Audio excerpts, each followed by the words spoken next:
Hi, everyone. Thank you so much for joining today. My name is Ellin. I'm the founder of Ellin Lolis Consulting and my admin coach.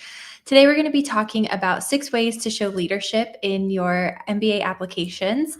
We're going to be talking about ways to show leadership, which I think a lot of people can struggle with, but also then how to translate that to your essay. So, how can you actually include that? What kind of structures? So, make sure to stay tuned until the end to learn how to actually translate leadership into very specific essays. We'll include examples and things like that. And also, today's live is part of a 3-part series. Last week, we covered how to write a goals essay. In that session, we covered how to also define what makes a good goal, what makes a bad goal in your MBA applications, which is essential if you have the perfect application, but you have bad goals. Bye. So we really want to encourage you guys to review that later. It's in the description of this video. And also we're going to have a 3rd part in this series next week on how to use AI correctly in your MBA essays, which is a topic that everyone's really interested in at the moment. I think how to strike that perfect balance. So to start things off, of course, please use the chat. Let us know where you're from. Let us know where you're joining us from. And also, please write any questions that you have. We're going to have a Q&A session near the end of today's live. So any question, always include. It's never too small. And even if it's not perfectly related to the session, you can include it and we'll try to fit it in. We'll also be including links for a live profile session, or a profile evaluation. So if you'd like to do that, that's also going to be available. So let's jump right in. We're going to start out today by talking about how to define leadership. First, a tiny bit about me. I'm Ellin. I am the founder of Ellin Lolis Consulting. I've got 10 plus years of MBA consulting experience and a 98.9% success rate. People always ask me, how do you define that? I look at the number of people that apply from our group and if they're accepted to at least one of their target schools. And usually people apply to about 3 schools with us. So today we're going to be focusing on these themes. We're going to be focusing on how to show leadership. So 6 different ways that you can show leadership. And a lot of them are ways that you might not have thought about. Choosing the right stories. So then once you've thought about leadership, how do you actually choose stories that demonstrate leadership and choose the right stories for your application? And then how to tell good stories in your essays. And then of course the Q&A at the end. So how do you actually show leadership in your MBA applications? This is a question that I get all the time. I think the hardest part can be understanding what actually counts as leadership. And so these next examples are going to serve as great starting points and can help you uncover leadership stories that you might never have considered otherwise. So number 1 is innovative ideas. So leadership can be shown through the ability and desire to innovate. So by coming up with creative new ideas, you can show that you took the lead to help a company become more successful, or let's say an organization as well. This doesn't necessarily have to just focus on companies. This could be a nonprofit that you're involved with, or some kind of volunteer project that you're involved in. So an example here would be, while working on a marketing and sales project for a large telecom company, I was responsible for translating all the knowledge we had created with machine learning into segmented offerings, client retention actions, and upselling initiatives. Combining industry expertise with the insights generated, I identified a 10% margin increase in the company's mobile businesses, a market that is highly competitive and usually seen as margin deteriorating. This experience made me realize that corporations need people who can guide them to make intelligent use of data. So here, what you're doing is you're showing leadership by leading a project, by leading the creation of something that didn't exist before. Somebody had to take initiative. Somebody had to take control and ownership of this project and create something that, again, had never existed before. And in this case, it was you. So this demonstrates a really unique type of leadership that might go beyond the obvious of, I led a team and I had 5 direct reports under me. The next one is helping others. These types of experience show how you guided others through challenging experiences by relying on your leadership skills. I always like to say that people like to shy away from challenges, setbacks, conflicts, but these are some of the best things that you can use in your MBA applications because anytime you have a problem, showing how you solved it is a great opportunity to demonstrate leadership. So, here, helping others. Here's an example of how somebody used helping others to show leadership in their essay. To escape Rio's perilous, impoverished favelas, education and employment are the only way out. During university, I came to understand this while mentoring a group of underprivileged students. Despite wanting to attend school, my students often miss class due to active shootouts between gangs and police, on top of the many other challenges of living in favelas. Through this experience, I became aware of my role in society and how I could directly impact others' lives. Of course, these examples I'm shortening for the sake of our conversation today. You would go into a lot more detail, and we'll talk more in the rest of the presentation about how to tell these stories in more depth and with more skill. But you get the idea of how they're helping people overcome a specific challenge and how they're demonstrating leadership by doing this. Option number 3 is taking initiative. And again, this can come from either your professional or personal life. And this doesn't necessarily have to be innovating, right? This can be seeing a problem and solving it. And that doesn't necessarily have to be doing it in a way that had never been done before or coming up with an idea that had never been thought of before. So often recognizing a problem and deciding to do something about it is a great way to demonstrate leadership. You being the person that's acting is already a great signal that you're demonstrating leadership. So this is especially true if, of course, the problem was something that nobody had identified before or was blatantly denied that it existed.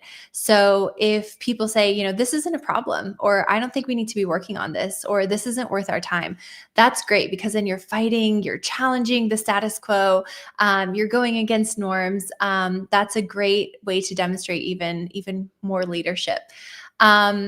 So here, your willingness to take steps to fix the problems can be the perfect way to show your potential as a leader and that you're a self-starter while also highlighting your drive and motivation. Our way number 4 is through community and teamwork. And this is a little different than helping others. This is specifically in your community. This is specifically in showing, taking a role within a team, and for contributing to collaborative success.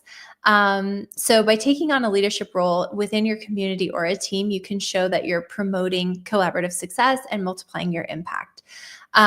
So here's an example. This was a really fun essay to work on, and I think hopefully for the admissions committee, a fun one to read. We stopped to catch some air, a scarce resource above 6,000 meters.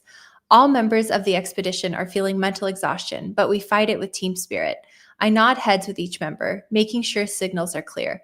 Each and every one of us is responsible for encouraging the others not to give up and for knowing when to tell a teammate to stop because going forward might risk their life.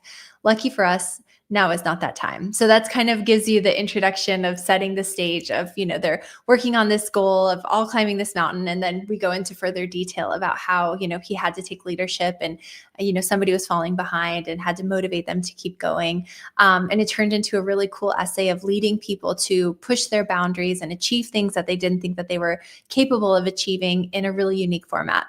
This was for the What Makes You Feel Alive when doing it, and why essay for Berkeley Haas, which gives us a little bit of space, but could have worked for a lot of other schools as well.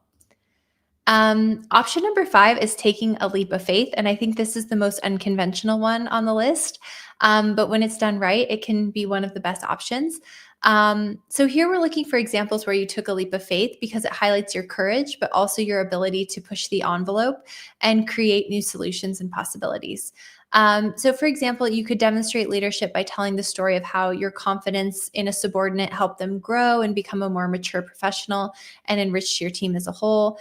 It may also manifest itself through the idea to start a new business despite not knowing if you're going to reach success. So this way of it's a good way of challenging the status quo, and forging a path that hasn't been forged before. So this can also be a really nice story and show great characteristics because it shows leadership, but it also shows courage, pushing the envelope, creating new solutions, taking calculated, responsible risks. So it shows a lot of other good characteristics underlying as well. Option number 6 is our most obvious choice, which we shouldn't forget about, which is taking an explicit leadership position within a company or an organization. This is a great way to express leadership to the admissions committee. So professional leadership positions can include leading teams, guiding clients through transformation processes, presenting results to senior leadership, or taking on a senior leadership position itself. If you've had experiences like this, be sure to include them and, of course, the challenges that you faced along the way in your admissions essay. The reason I say challenges, and we'll talk a little bit more about this when we talk about how to build these stories, it just makes it more interesting. If you're like, yeah, I had a senior leadership role and everything was easy and great, it doesn't make you look like a good leader. When your leadership is tested and you come out looking good, you come out delivering results, that makes you look even better.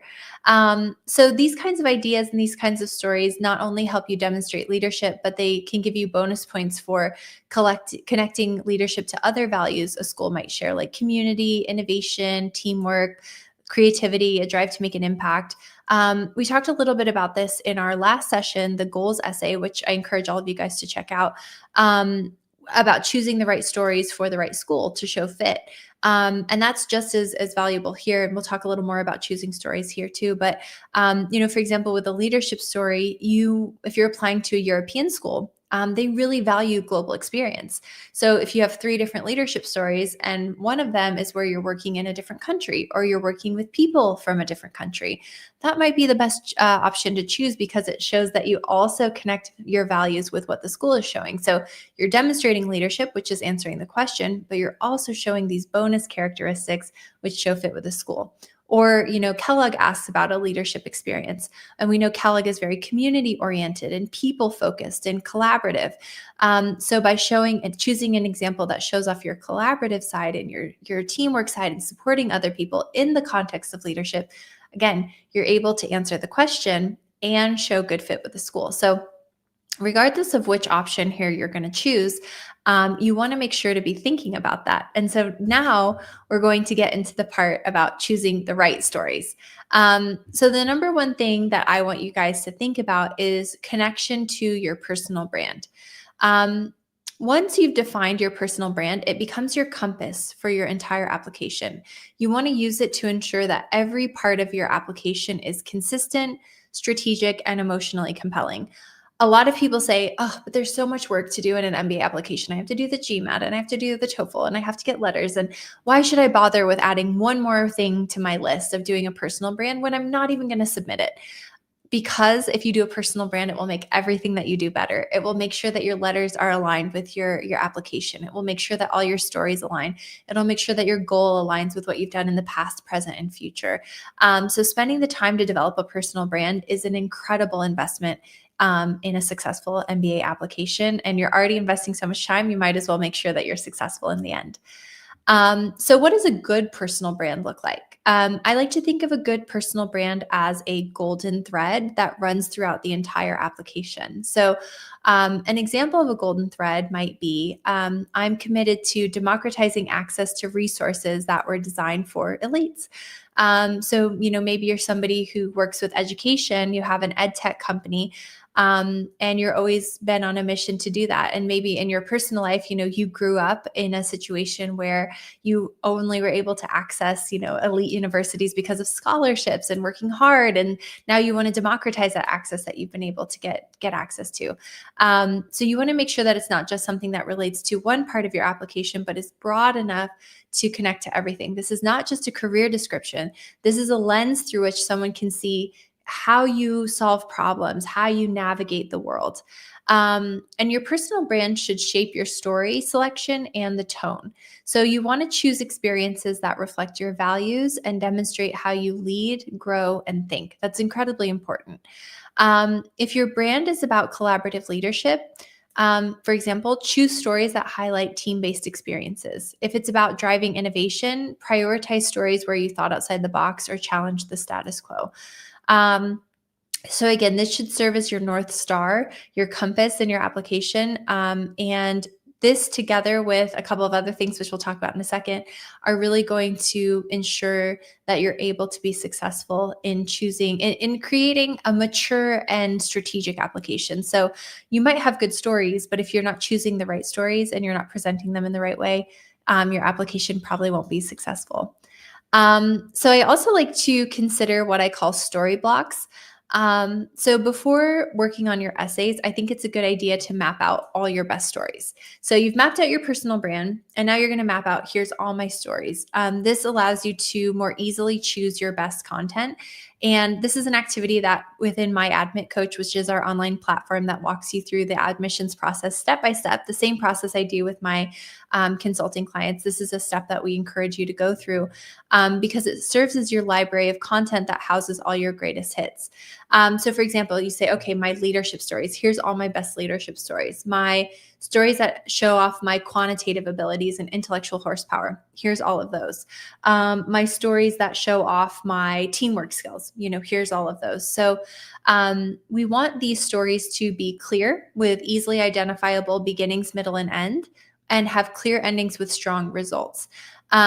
I like to have people do this because then when you start brainstorming your essays, it's very clear what is a story and what's not a story. And we're going to talk a lot about why stories are important and how to use the STAR method in just a second. But if you can't show it as a story, it probably doesn't belong in your story blocks. So for example, this one comes up a lot. I got into this Ivy League school. Great. That is not a story. That's a great data point. That's super interesting. That's going to be a great thing on your resume. But, I grew up in a low income neighborhood and I had to take the bus 2 hours every day to the school and back. And I had to get a scholarship and work 3 jobs and to be able to make it. So when I graduated, it was the proudest day of my life because I was changing the whole history of my family. That's a much more interesting story. So getting into the university represents kind of the culmination of this whole process, or represents a step in your story rather than just a data point. So I really encourage people to go through their background and think, what's a story? What's a data point?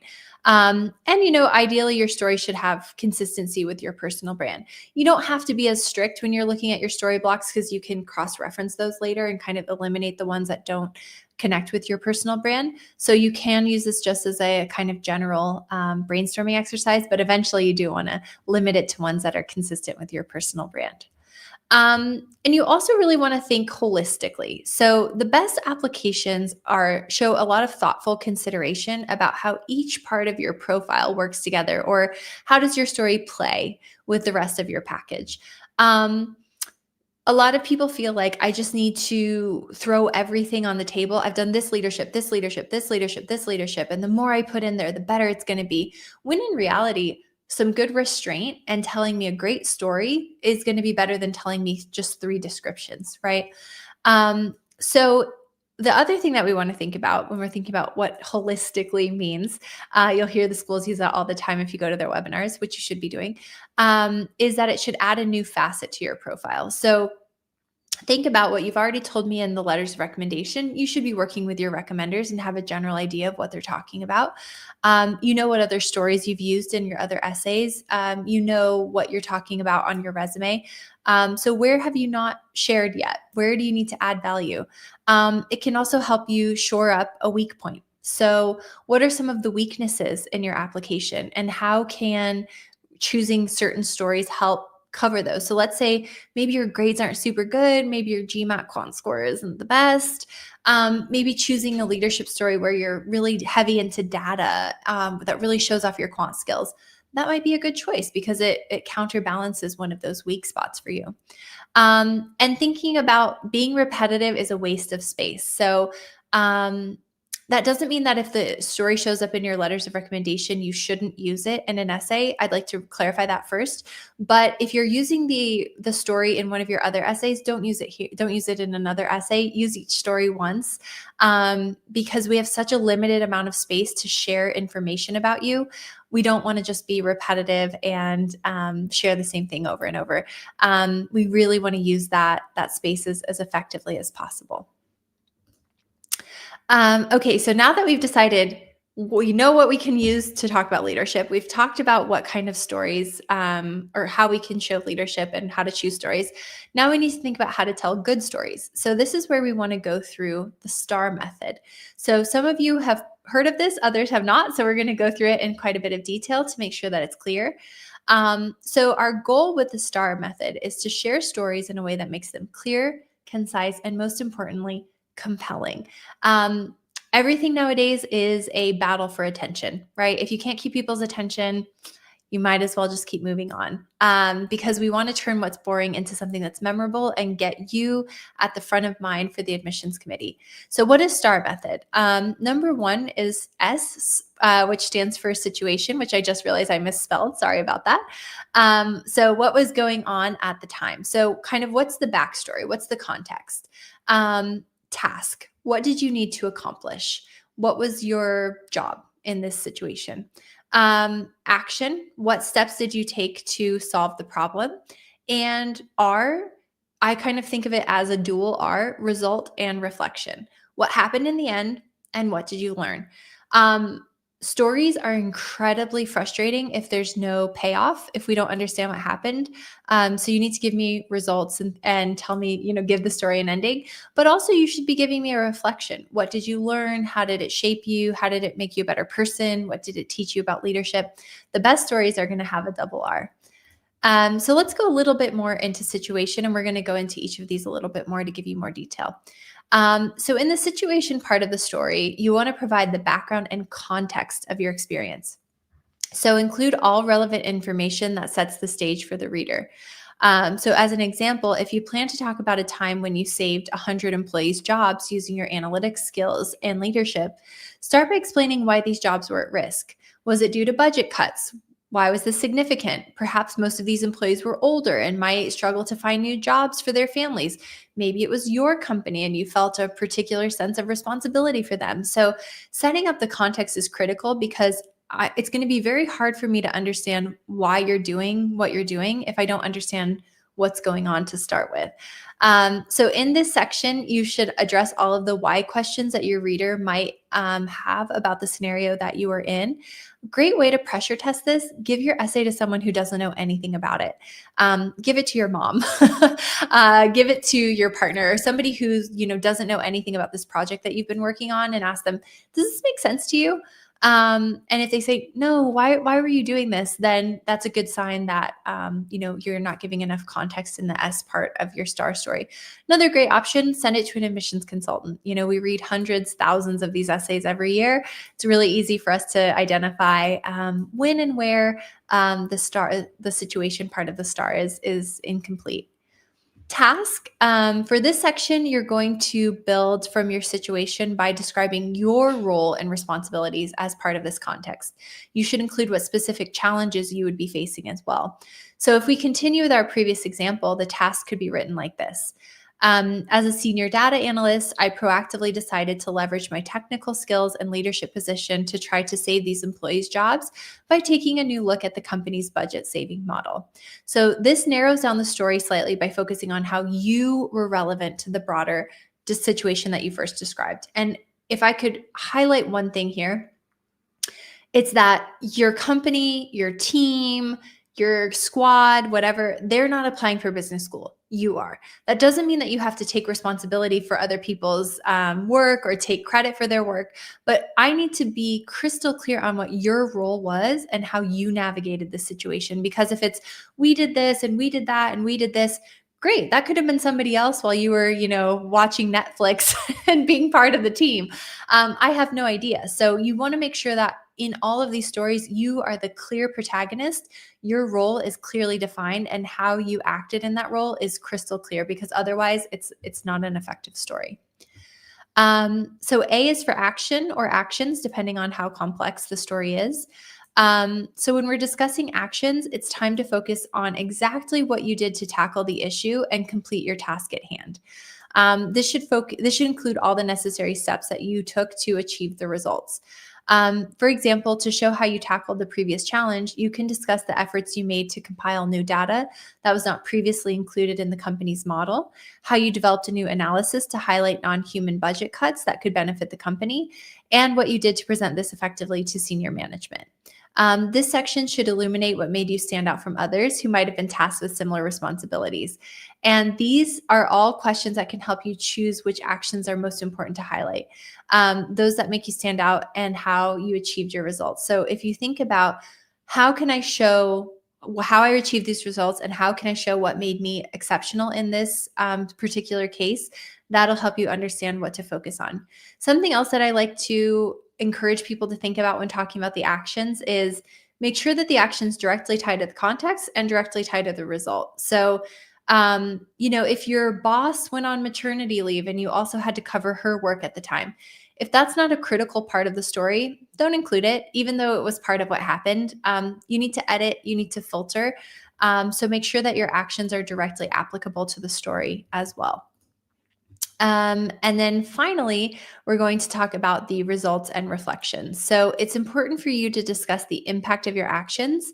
And this can include both immediate results and, if possible, kind of broader long-term results, right? If you completely transform the way that the company does something for the long term, like, wow, that's impressive. So we really want to be able to think about everything that you can show in terms of impact. So for example, you could discuss, going back to our example, how you were able to save all 100 employees' jobs by making a previously overlooked unnecessarily material costs, how you cut them. And in the long term, the company decided to implement a policy of annually updating their cost saving models, as you had highlighted the importance of maintaining the trust of workers. So the main objective in this section is to show why, given your situation and tasks, your particular actions were important. So in most cases, your results will prove to the reader how your decisions were meaningful. And additionally, this will provide a sense of conclusion to your story. Nobody likes to read a story without an ending. That's just annoying. So make sure that you include a clear ending. And then also make sure that you show what you learned from the experience or how it shaped you in some key way. I like to kind of encourage people to think of this as like the LinkedIn influencer way of writing. I proposed to my wife this weekend and what this taught me about SaaS or something like that, to make a joke about it. But in reality, we want to say, here's what this taught me about being a better leader, or here's what this taught me about communicating in a more effective way, or here's what this taught me about why, human talent is so important for leaders to consider, thinking outside the box or whatever it is. But you really want to make it deeper and take it to a deeper level, because that shows a level of reflection that very few people include, and that will help you stand out. Again, make sure you're the protagonist. You must show the admissions committee what you did in the story. Just saying you're part of the team doesn't cut it. And you need to show what your work was, what you did, how you did it, and how it played a role in the team's larger success. So even if your role or your success was only due to the work of your entire team, it's still important to show how your actions complemented those of your colleagues. They're not applying to MBAs, you are. Keep that in mind. Again, talking a little bit about why conflict is your best friend. I know we talked briefly about this before, but I want to make sure that you have an example. So conflict and how you solve these challenges are the core of a good story. I always like to tell people, I need to come up with a better example, but for me, it always stands out Breaking Bad. If Walter White had discovered that he had cancer and, went to the hospital and got treatment, that wouldn't be a show that we all watched. Him navigating that challenge in a unique way and figuring out how to manage those conflicts along the way is what makes us interested, is what makes us want to solve it. So we always, if we think about it, a good story always has some kind of challenge, always has some kind of sticking point. So let's take this essay, for example. In an early version, this story was completely conflict-free. So Upon joining MBB, McKinsey, Bain, BCG, we just kind of shortened it for the sake of leaving the person's work more anonymous. After graduation, another experience inspired personal growth. While abroad, I participated in recruiting processes for top consulting firms and saw firsthand that MBB lagged behind in recruiting students pursuing dual degrees abroad. After joining, I created a dedicated process to recruit these top performers. 4 months later, we had the first online connection event, which attracted more than 40 interested students. The program has since become an essential recruiting tool. I'm proud to lead this internal team in contributing to MBB's long-term success as we attract the talent we need to deliver high-impact results to clients. Not bad. Includes a lot of star format, but it could be a little bit better if we include a little bit more conflict. So here's the updated version. So after graduating, I joined MBB as it allowed me to channel my intellectual curiosity, explore various sectors, and be an agent of change. While abroad, I participated in recruiting processes for other top consulting firms and saw firsthand that MBB lagged behind in recruiting dual degree students. After joining, I spoke with several partners about creating a program to solve this issue. The partners were hesitant, however, concerned that they could not adequately evaluate candidates remotely. After demonstrating the implications of overlooking these high potential candidates, I received permission to create a dedicated recruiting process. 4 months later, I had mobilized 10 colleagues, leading them in organizing, BCG, first online connection event. The program has since become an essential recruiting tool, bringing in more than 10% of our hires since inception. So here it shows initiative, but she also shows that she has the ability to clearly communicate and add value to her firm, even when the odds of very senior people are stacked against her. So when you're writing your leadership stories, make sure you give them some drama to really demonstrate how much impact your actions generated and why your leadership was effective to start with. And as kind of a bonus tip, I would suggest that you guys use a theme if you can. You might not always have space. And you might not always have an interesting theme, but if you can add one, it's a great idea. A theme is a great way to connect your message with your reader. It can be leadership. Your theme can be leadership, but being a bit more creative can elevate your essays. So last fall, our client Carol began her essay with, "While the choreographed movements of a ballet dancer are polished and graceful, the journey to reach this result is full of setbacks. Although I no longer practice ballet, I have benefited from the discipline and determination I developed as a ballet dancer, applying these strengths to my professional and personal life." So she uses the ballet theme to help us visualize the discipline, the determination, and then she goes on to explain how these traits successfully demonstrate her leadership capabilities to overcome hurdles while she was implementing a membership program in her company. So these topics that she mentioned are directly applicable to the type of leadership story that she's mentioned. So we don't want a theme that is completely irrelevant. We don't want to just bring in ballet because we think it sounds interesting.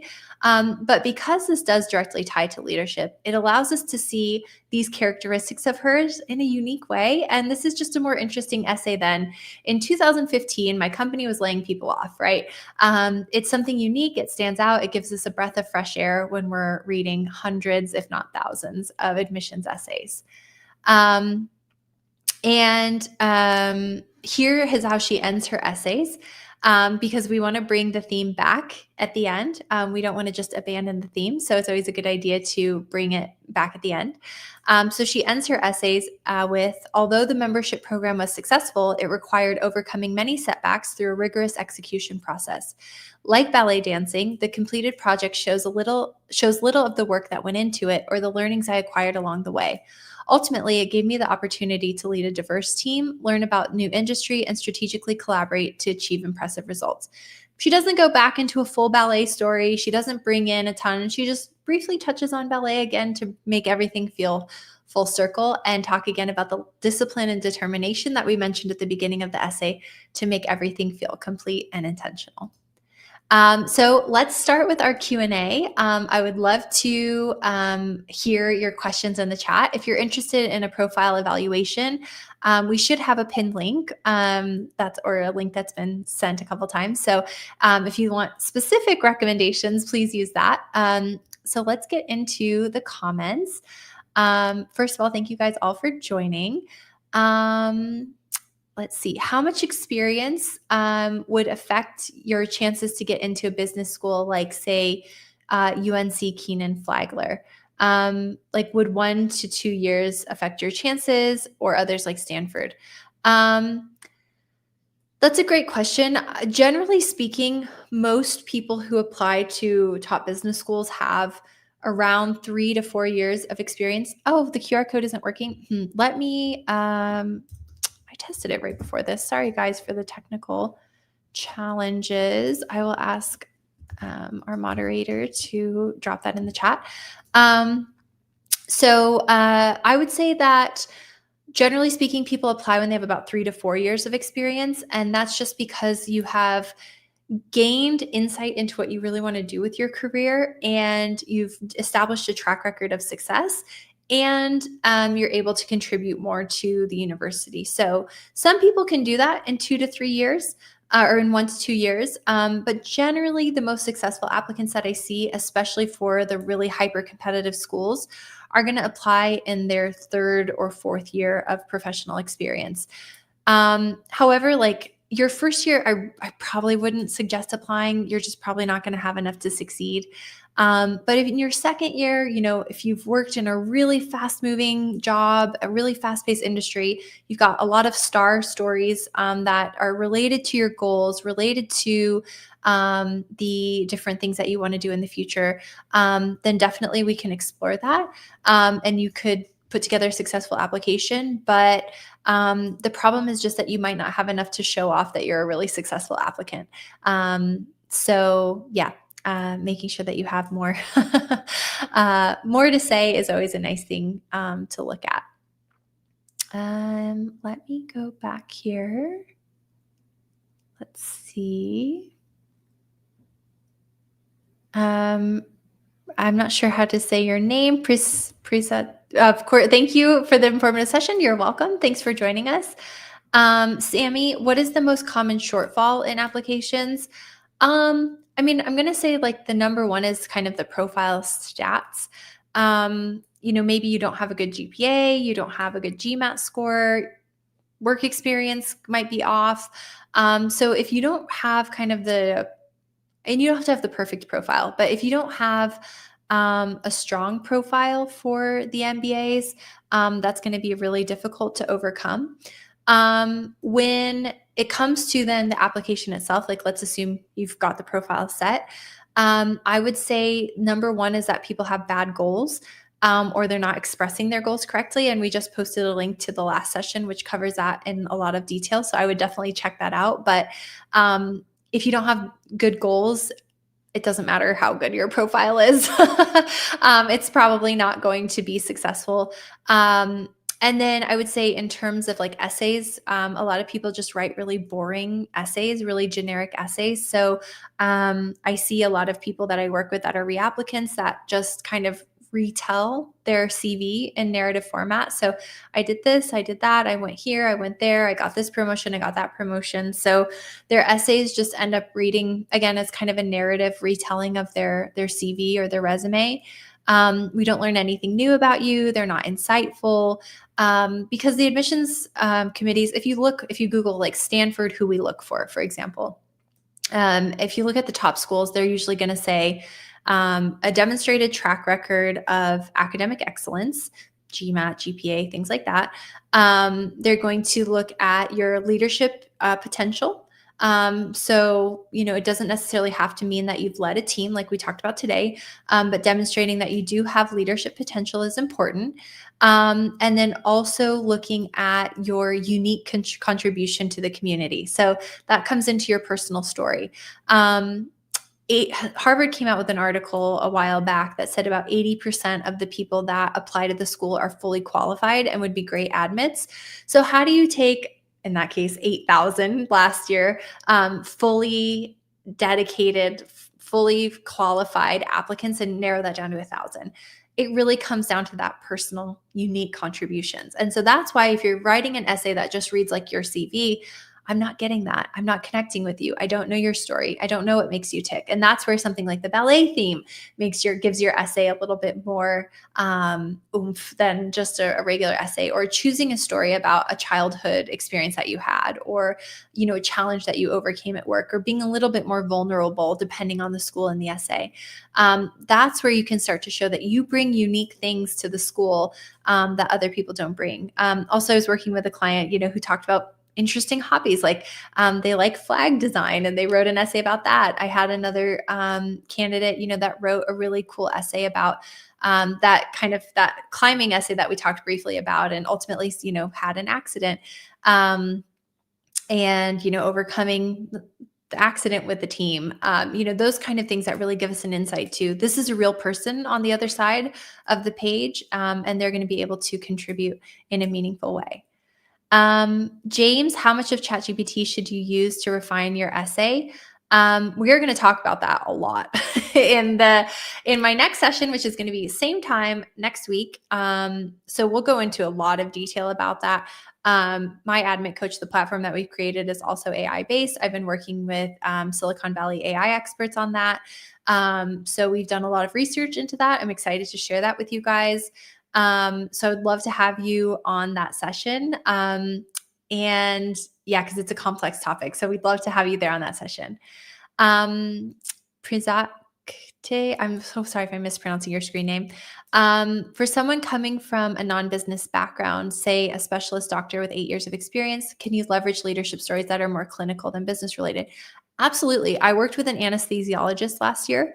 And we try to focus on stories that show transferable skills, right?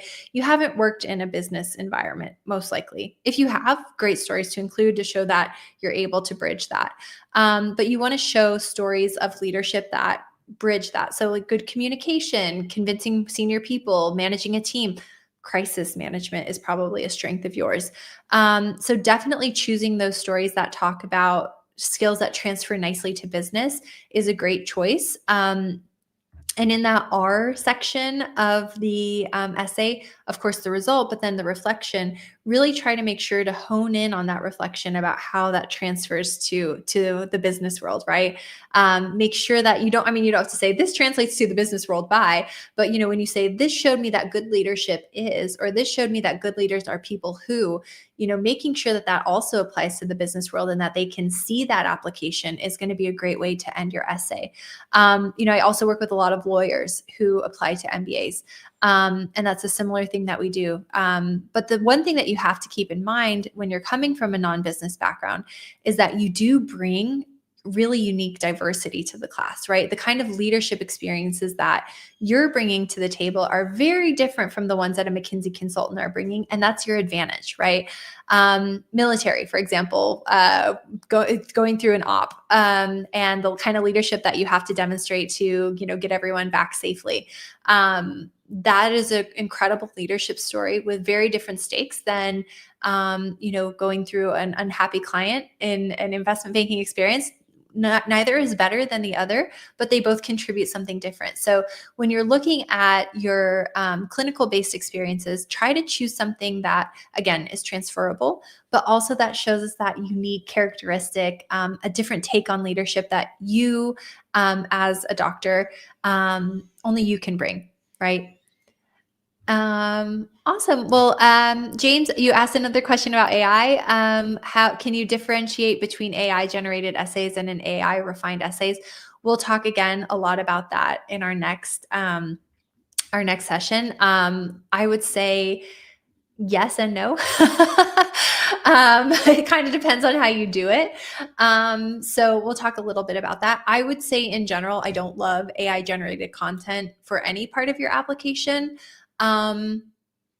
And I think we can talk about this a little bit more broadly. I think if you go through the MBA application process correctly, this is an incredible moment for you to learn about yourself. I actually do have a version of MBA consulting that's not meant for people applying to the MBA, because what would happen would be that people would go through the MBA process and go through the application process and learn so much about themselves. define their goals, define what matters to them, see all of these experiences that they've done and say, wow, I'm so amazing and I've done all of these amazing things. And then their friends would say, I don't want to apply to an MBA, but I want to go through that experience. So I developed a coaching program that I do with certain people to go through that. And I think if you AI generate your entire application, you miss that. You miss that level of depth, you miss that level of self exploration. And that's really valuable.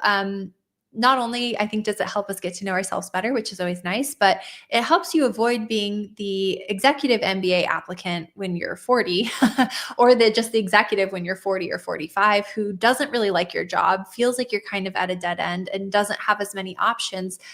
Because, when you're 45, switching industries is not as easy as when you're 25. So really using it as a moment to reflect on life, reflect on where you want to go, your strengths and weaknesses, which strengths you want to develop, which weaknesses you want to work on, is really valuable. So I think AI is a great tool. I'm a huge fan of it. But it has to be used intelligently. So we'll talk more about like specifically how to do that. And how AI can be used, how it can be helpful, why I think it's an amazing tool. But I would really encourage you guys to not overlook how powerful an MBA application can be as a tool, just to get to know yourselves a little bit better. Awesome. Well, I think that brings us to the end of our session today. Thank you guys so much for your attention, for joining. Please make sure to sign up for our session next time. And if you're watching this later, make sure to click the link to watch our session on AI. Super excited to talk about that and answer your questions on that as well. And enjoy the rest of your week.